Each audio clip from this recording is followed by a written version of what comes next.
আকস্মিক ঢলে বিপর্যস্ত ভারতের উত্তরাখণ্ড। হরকা বানে ভেসে গেছে উত্তরকাশী জেলার ধরালি গ্রামের বিস্তীর্ণ এলাকা। মঙ্গলবার কয়েকদিনের টানা বৃষ্টির পর স্থানীয় ক্ষীরগঙ্গা নদীর পানি উপচে পড়ে। এতে বিধ্বস্ত হয় অর্ধশতাধিক ঘরবাড়ির স্থাপনা, তলিয়ে যায় রাস্তাঘাট। উদ্ধার কাজ চালাচ্ছে ভারতের জাতীয় দুর্যোগ মোকাবেলা টিমের সদস্যরা। এ পর্যন্ত কমপক্ষে 5 জনের মরদেহ উদ্ধার হয়েছে। এখনও নিখোঁজ 11 সেনা সদস্য সহ অর্ধশতাধিক মানুষ। নতুন ব্লেন্ডে আরো রিচ অ্যারোমায় সেলন ফ্যামিলি ব্লেন্ড টে।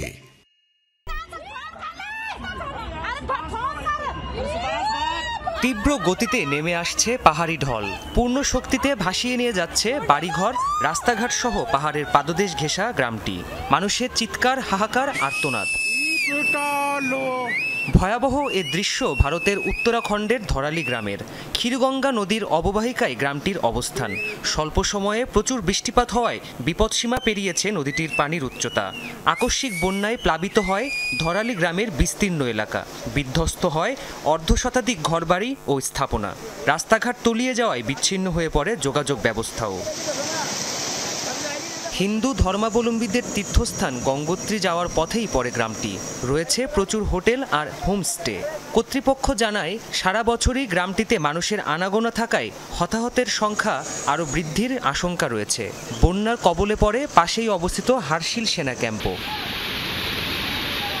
উদ্ধার তৎপরতায় যোগ দিয়েছে ভারতের জাতীয় দুর্যোগ মোকাবেলা টিমের সদস্যরা। অংশ নিচ্ছে সেনা সদস্যরা সহ স্থানীয়রাও। তবে টানা বৃষ্টিপাতের কারণে ব্যাহত হচ্ছে উদ্ধার কাজ।